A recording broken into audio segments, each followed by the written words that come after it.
പണ്ട് ഞാൻ നോക്കൂ ജാസിന്റെ കുട്ടിയുടെ വേണ്ടി ഞാനൊരു ബാഗ് കൊണ്ടുപോവായിരുന്നു തമാസായിട്ട് ജാസിന്റെ മേക്കപ്പ് കിറ്റാണ് ഞാൻ ജാസിക്ക് കാണാൻ വേണ്ടി വന്ന് ആ കാണണമെന്ന് പറഞ്ഞാല് ഇത്തിരി കട്ടി കൂടുതലില്ലേ സാർ? ആവും ഞാൻ സഹിക്കുന്ന വേദന ഇപ്പൊ നീ സഹിക്കൂ. അതിന്റെ ഒന്നും ആവശ്യമില്ല. എന്തിനാ വെറുതെ ബുദ്ധിമുട്ടുന്നേ? വേദനയും സ്ട്രെസ്സും ഒന്നും അറിയത്തില്ല. ജാനിന്റെ സംസാരം കേൾക്കുമ്പോൾ ഒരുപാട് കുറെ കോമഡികളും. ഞാൻ പുതിയൊരു പാട്ട് പാടുന്നുണ്ട്, അതിന്റെ വരികളോട് ചോദിക്കണം ആ വരികൾ എന്താണ്. അതിപ്പോ പറയാൻ കഴിയില്ല. ഇപ്പൊ ജാസിക്ക കണ്ടിട്ട് കുളിച്ചിട്ട് വന്ന ഒരു പെണ്ണ് എത്ര ഫെയർ ആണ്, എന്താ സുന്ദരി അല്ലേ.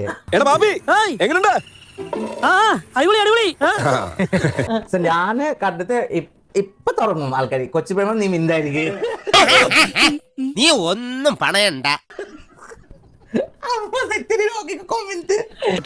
3 പക്ഷെ സത്യം പറയില്ലേ, എന്റെ മനസ്സിൽ കുറെ ആൾക്കാർ എന്നെ ചോദിക്കാറുണ്ടോ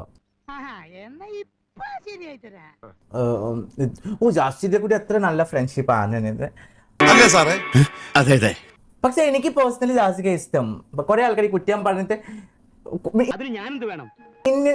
ഇന്നലെ മിന്നലെ എനിക്ക് കുറെ വീഡിയോസ് ഞാൻ കണ്ടു ജാസി. സത്യം പറഞ്ഞ എനിക്ക് നല്ല ദേഷ്യം വന്നു. നീ ഒന്ന് സമാധാനപ്പെടുക.